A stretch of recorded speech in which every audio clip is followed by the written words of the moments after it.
Now, I'm not very funny, and not a lot of people know that. But like you, I enjoy being entertained by other people's humour. When I'm listening to a speech, it puts me at ease as a member of the audience, because I know the speaker's at ease if I'm having a bit of a laugh. You probably like humour as well, whether it's the satire of Ricky Gervais or the camp, grinny humour of Alan Carr or the insanity of Austin Powers. But the question is, how can we use that in a speech that we're giving?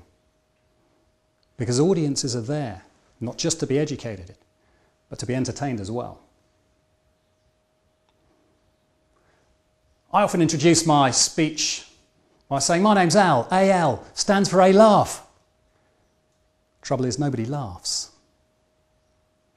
But then I go on to say, according to my kids, it stands for A loser. My kids say to me, we just have to look at you, Dad. And however depressed we're feeling, we know that we're better than somebody. And somebody, somewhere in the audience, laughs. And that laughter can be contagious. But the reason I've used that story is not because it's funny. I've used that story because it's true. And if there's truth in what you say, then you never know. It might actually be funny at the same time. I remember watching a great speech by a lad called Sultan Ahmed. He won the Grand Gala final of Jack Petchey's Speak Out Challenge last year. And he was speaking about discrimination against short people. He's a lad of 15 years old and only 155 centimetres tall. And he had the audience in stitches. I remember one of his lines.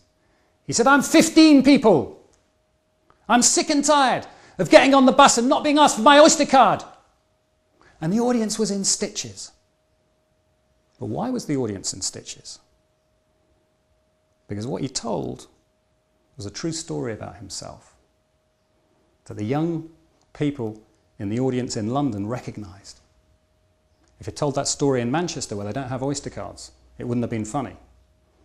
If he told that story to an audience of principally older people, it wouldn't have been funny. But he used the greatest source of humour, personal stories that people recognise. So try and bring a little bit of humour into your speech. Allow people to relax. Allow people to enjoy. But don't try and be something you're not. If you're not funny, then don't pretend that you are. Did I tell you the one about the speaker called Al, who thought he was so funny that he laughed at his own gags? He was laughing all alone. That was quite funny, that.